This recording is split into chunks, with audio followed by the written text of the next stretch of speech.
Baguio. Magdadrive ako hanggang Sagada. Hey guys, we are on our way to Sagada. Yes, first time namin pumunta doon. Mamamasyal kami, samahan nyo ako, samahan nyo kami. So, si Team D ngayon kasama si Team Baritua tsaka si Team Makashev. So, convoy kami, 3 cars. Merong Ford Territory and then Toyota Altis na 2018. Sasabayan natin ng fuel consumption test. Tingnan natin kung anong performance ng tatlong sasakyan para magkaroon kayo ng idea. Kasi ang daan namin, Pangasinan, Nueva Vizcaya, tapos banda daw dun sa may Bayumbong ba yun? Doon na mag-uumpisa yung akyatan. So, tingnan natin kung sino ba ang pinakamaganda pagdating sa akyatan, sinong pinakamaganda habang nandito sa highway. May advantage ba yung Subaru, for example, yung all-wheel drive niya, yung 1.5 na turbo engine ng Ford Territory, malakas ba sa akyatan? Or yung trusted na Toyota Altis, yung pa rin ba ang panalo sa lahat ng application, mapa highway, mapa provincial road na driving, or mapa going up the hills. This is going to be a relaxing video. May kasamang pasyal and sana magustuhan nyo. Earlier, bago kami umalis, pina-full tank ko na yung Subaru XV. Automatic lang, and then I reset the trip meter A to 0. And then, ganun din ang ginawa namin sa Toyota Altis ni Sir Alex, and then dun sa Ford Territory ni Sir Julby. For the Ford Territory, we used Trip Computer 1 and we also reset it to 0. Ito naman yung sa Altis, we used Trip A, nireset din namin to 0. So ayan, pantay-pantay na ha. Full tank lahat, automatic lang, and naka-0 lahat ng trip meter.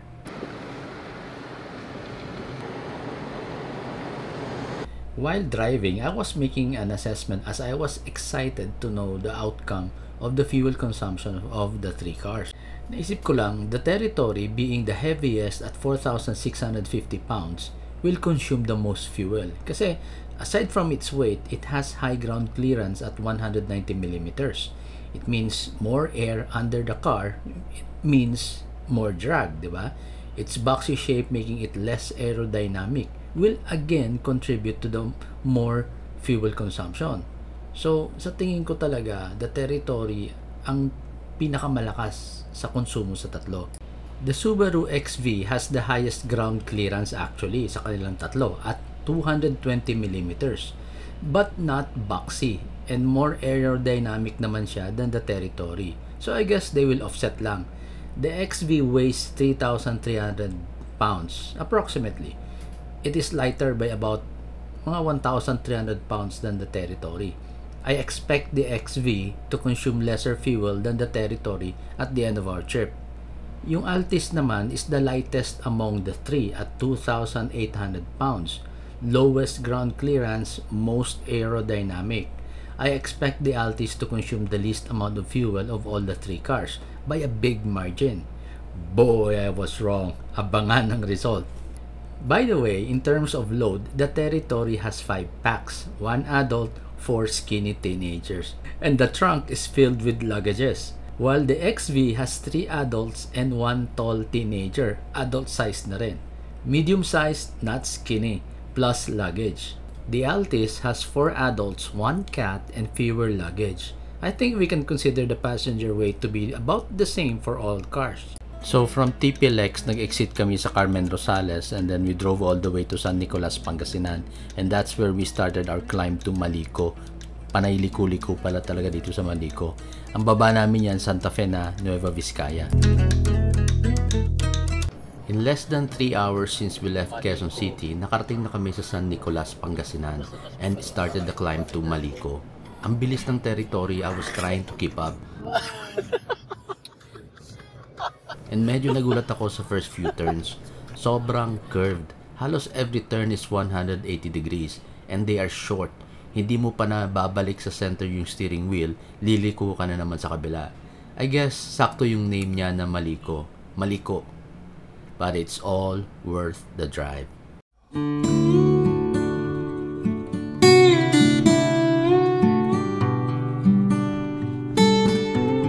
Maliko is a historic location that saw a significant battle during World War II between the American and Japanese forces.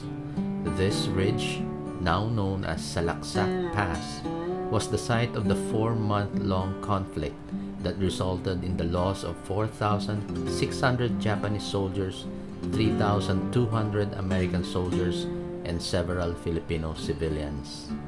Maliko is blessed with abundant natural attractions that will leave you in awe. The town's lush landscapes, cascading waterfalls, and serene lakes make it a paradise for nature lovers. However, there is an ongoing territorial dispute between the local officials of Pangasinan and Nueva Vizcaya. Nueva Vizcaya officials insist that Maliko is part of Santa Fe town, firmly asserting its territorial jurisdiction over Maliko against claims made by Nueva Vizcaya. The Pangasinan provincial government allocated 200 million worth of projects and services to this town, which will benefit the mountain village.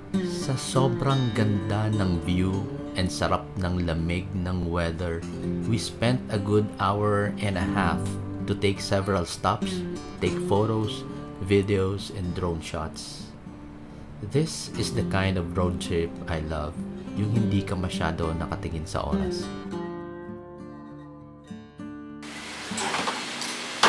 95. Automatic mo lang ha. Tama na yan. Ilang litro?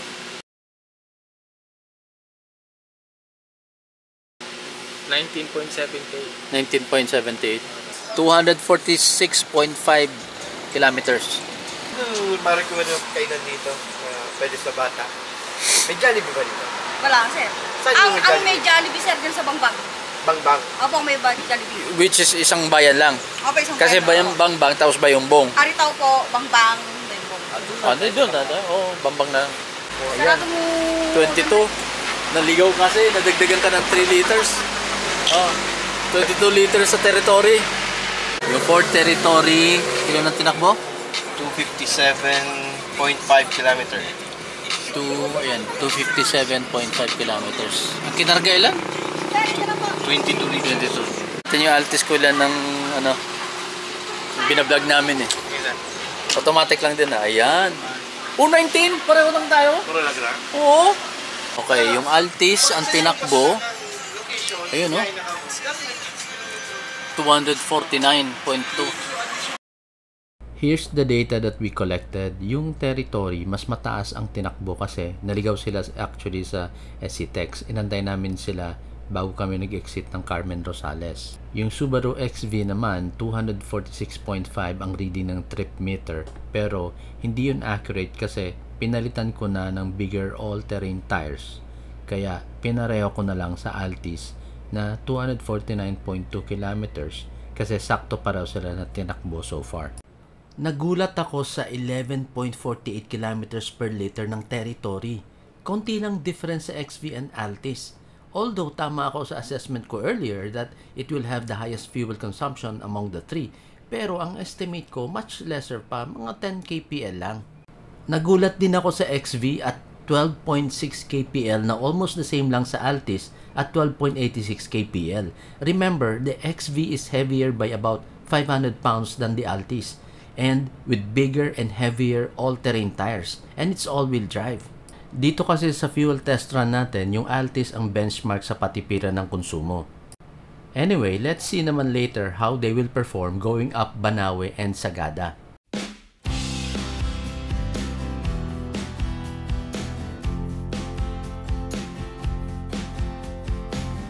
Welcome to Jollibee. Bamban ba? Bamban? Bam. After the long breakfast stop at Jollibee, we continued our drive to Banawe. At this point, lagpas na kami ng Bayumbong and we are now at the Nueva Vizcaya Ifugao Mountain Province Road. This is the beginning of the uphill drive to Banawe.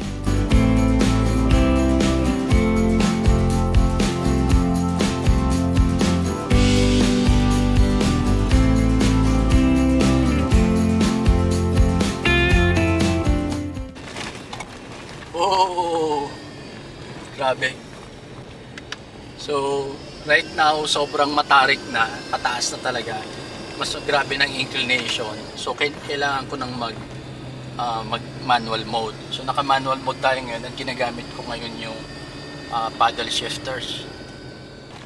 Again, 4 kami. May mga luggages. Puno sa likod. May cooler. So, saktong load. Hindi naman siya overloaded. Full load kami ngayon. Ang ma-appreciate mo talaga dito sa Subaru XV is yung handling niya because nga all-wheel drive.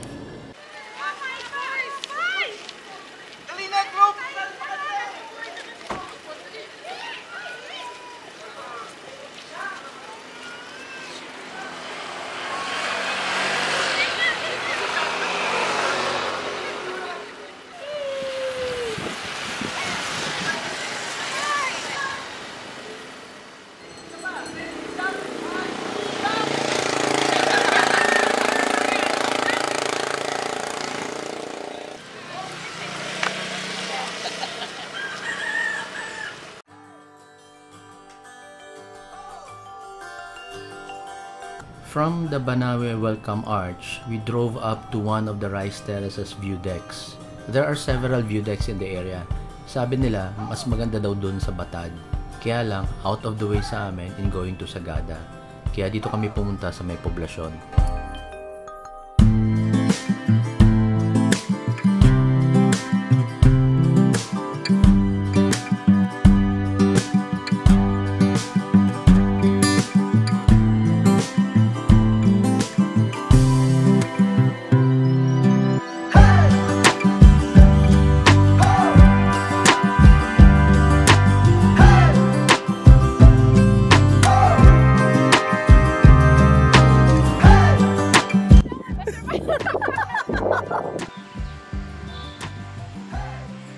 Case di nyo nakikita, nasa cliff yan. Scary ba?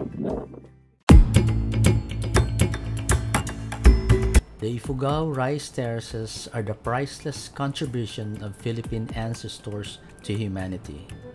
Built 2,000 years ago and passed on from generation to generation, the Ifugao Rice Terraces represent an enduring illustration of an ancient civilization that surpassed various challenges and setbacks posed by modernization.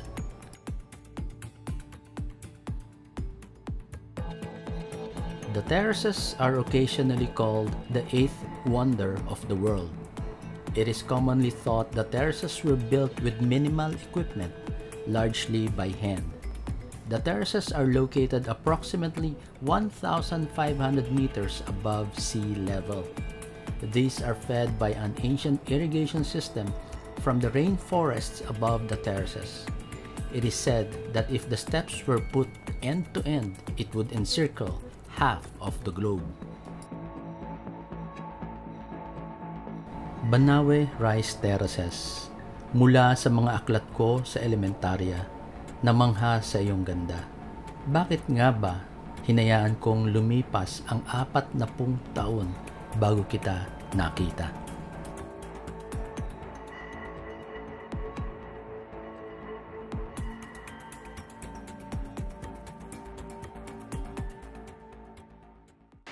Going to Sagada. My beautiful driver driving to Sagada. From the Rice Terraces viewpoint is another 60 kilometers or 2.5 hours of twisty uphill drive to Sagada. We will pass by the municipality of Bontoc.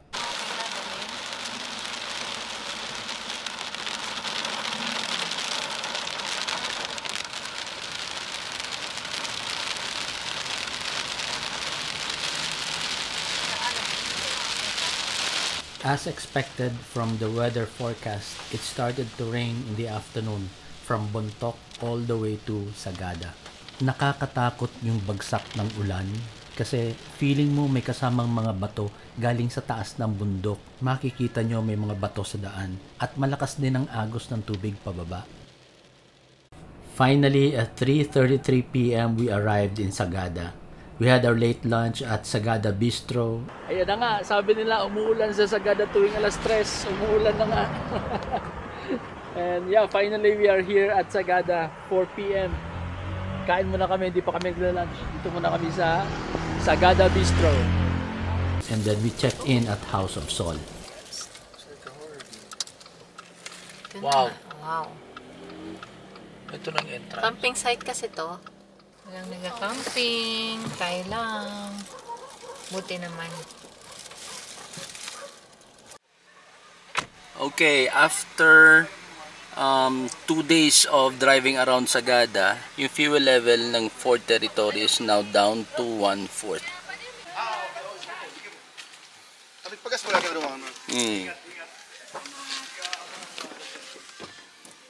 Okay, sa Subaru naman, tingnan natin.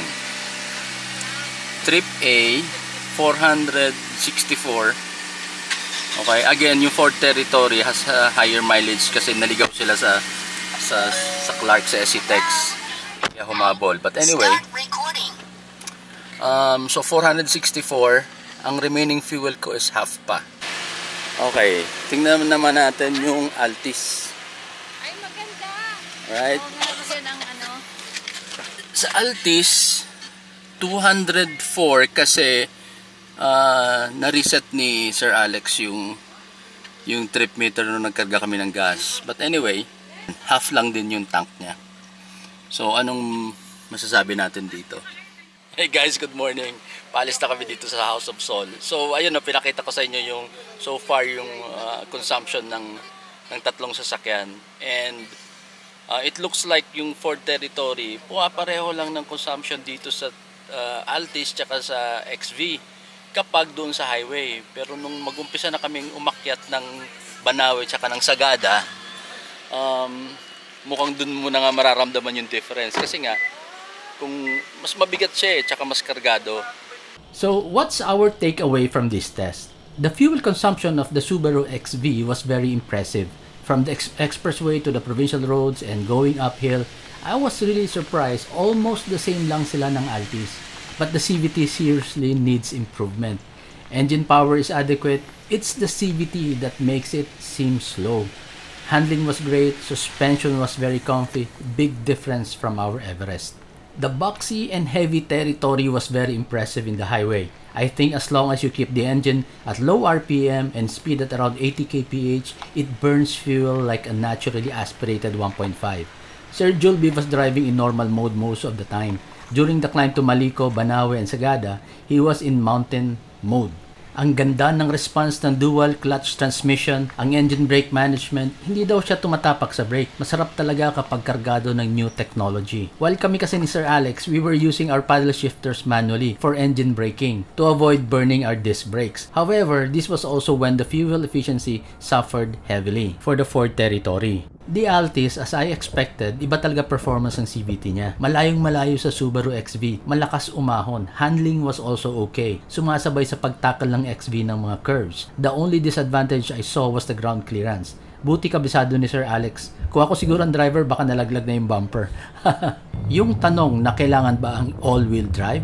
Honestly, for all the types of terrains na dinaanan namin for this trip, the all-wheel drive was not necessary. There was no slippage that happened to the two front-wheel drive cars, yung Altis and Territory, despite the steep incline and sharp curves, that I can say the XV had an advantage.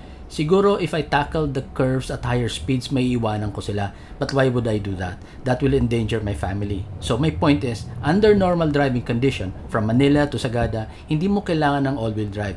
Probably in a more rough off-road condition, that's when I will feel that extra weapon, the all-wheel drive advantage. So that's it guys, abangan nyo po ang part 2. It will cover our stay here in Sagada, tapos yung pabalik namin via Atok. Dadaan kami ng Northern Blossom and then Baguio. Sana po nag-enjoy kayo. Thank you for watching. Drive safe. Bye! If you like this video, please do not forget to subscribe to our YouTube channel. We are also on Facebook. Please like and follow our page.